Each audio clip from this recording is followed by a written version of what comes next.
Hai, namaku Kamil, dan cerita ini adalah tentang ibuku yang gila. Dia punya pacar baru setiap minggu, dan dia bahkan pernah macarin sepupunya sendiri. Jijik banget. Tapi semua berubah setelah dia ketemu Michael. Dia cowok baik dengan pekerjaan stabil, nggak punya masalah narkoba, dan nggak pernah ditangkap polisi. Jadi pas mereka nikah, aku ikut bahagia. Tapi tentu ibuku menghancurkan semuanya. Soalnya suatu hari, pacarku dan aku pulang telat. Kami benar-benar mabuk dan pas aku langsung tidur di kamar, dia tidur di sofa. Paginya dia ngirim chat yang serem. Bilang kalau ibuku menggerayangi dia semalam pas gelap. Dia bilang dia gak sadar kalau itu ibuku sampai semuanya telat dan mereka tahulah apa yang habis itu terjadi. Itu bukan pertama kali ibuku berusaha menghancurkan hidupku.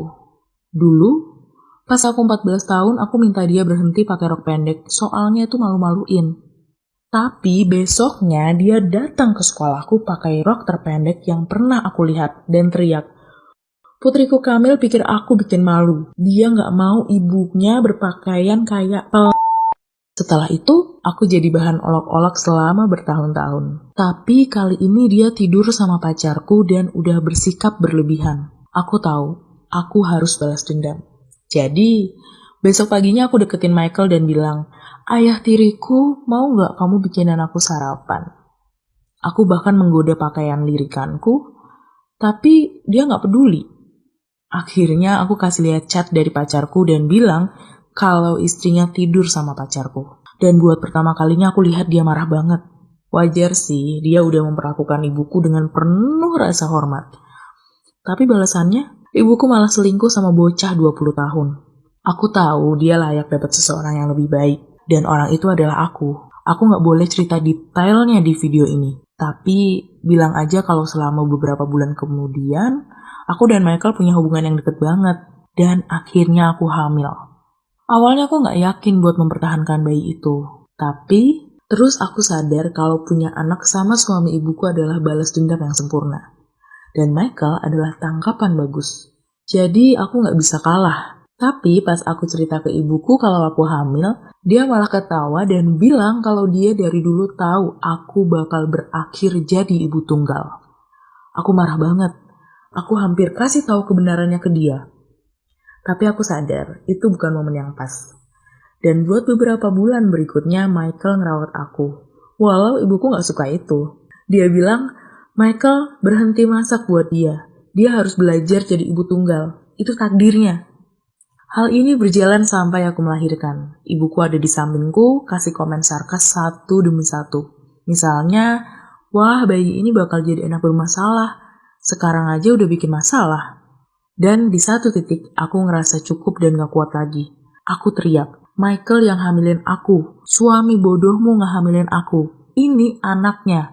Dasar perempuan bodoh." Aku gak pernah lupa ekspresinya.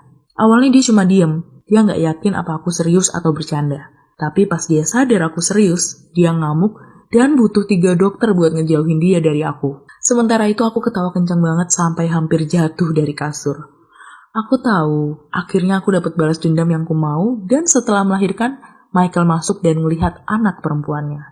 Aku langsung tahu, dia bakal jadi ayah yang hebat. Tapi kemudian aku sadar dia punya luka di mukanya. Aku tahu apa yang terjadi dan dia bilang ibuku nyerang dia di lobi rumah sakit. Teriak, "Kamu ngehamilin putriku, dasar babi, aku bakal ceraiin kamu." Dan setelahnya polisi datang buat nangkap ibuku. Kami berdua mulai ketawa walaupun tahu kalau ini belum selesai. Besoknya ayah tiriku pergi kerja. Tapi pas dia keluar dari mobil, ibuku nabrakin mobil ke arahnya. Beruntung dia meleset, dan sekarang dia dipenjara 5 tahun atas tuduhan percobaan pembunuhan. Tentu aku ngerasa kasihan sama dia. Itulah kenapa aku putusin buat jenguk dia di penjara. Tapi begitu dia lihat aku, dia langsung meledak lagi.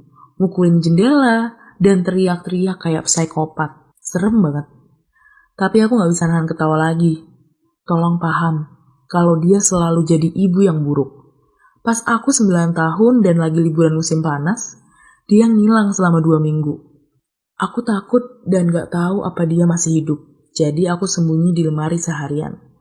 Pas dia pulang, aku langsung lari ke arahnya, meluk dia, tapi dia langsung dorong aku dan nyuruh aku tidur. Sejujurnya ada juga beberapa kejadian lucu. Pernah dia ngerusakin garasi tetangga dan nyuri pemotong rumput mereka. Seminggu kemudian dia ngadain direct style dan ngejual pemotong rumput yang sama ke pemilik aslinya seharga $100. Di lain waktu aku cerita kalau guruku ganggu aku dan besoknya dia datang ke sekolahku buat mukulin guru itu. Mungkin ini bukan cara terbaik buat ngeliatin kasih sayang, tapi sayang adalah sayang. Makasih udah dengerin ceritaku dan tolong subscribe channel ini ya.